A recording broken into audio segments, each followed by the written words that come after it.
I am back. Yes, I'm back from summer vacation and I had a great time, but I am ready to get back to making some more content. While I was on vacation, I switched out the top on my table, and I also had a really interesting question about 3D printing. And that was, what 3D printer should I get?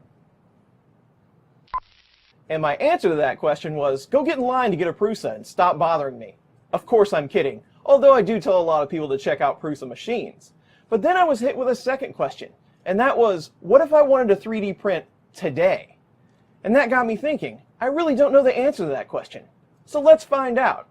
Cue the music. We're going to head out of the basement and go on a road trip.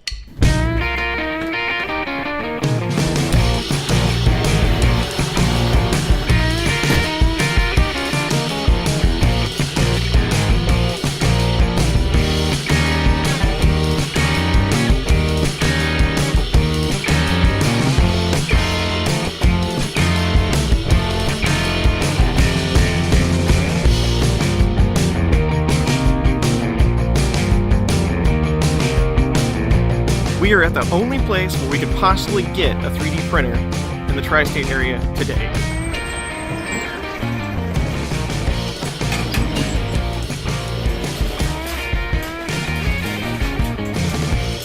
I'll be back for you in a minute. We have TAS 6, $2,500. Why are you so expensive, TAS 6? We've got Duplicator on clearance. MakerBot? Flash Forge Dreamer. Oh, Robo R2 high performance. Let's go with tried and true Duplicator Plus.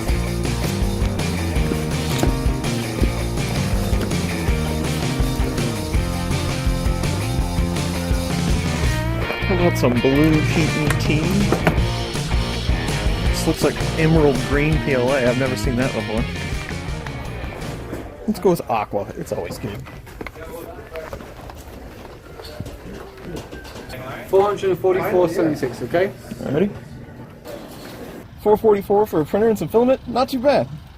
So here's what we ended up with. A Wham i3 Plus. Although I don't own one of these machines, I have had experience with them in the past, and they seem to be pretty good printers for the money. So let's see what we got.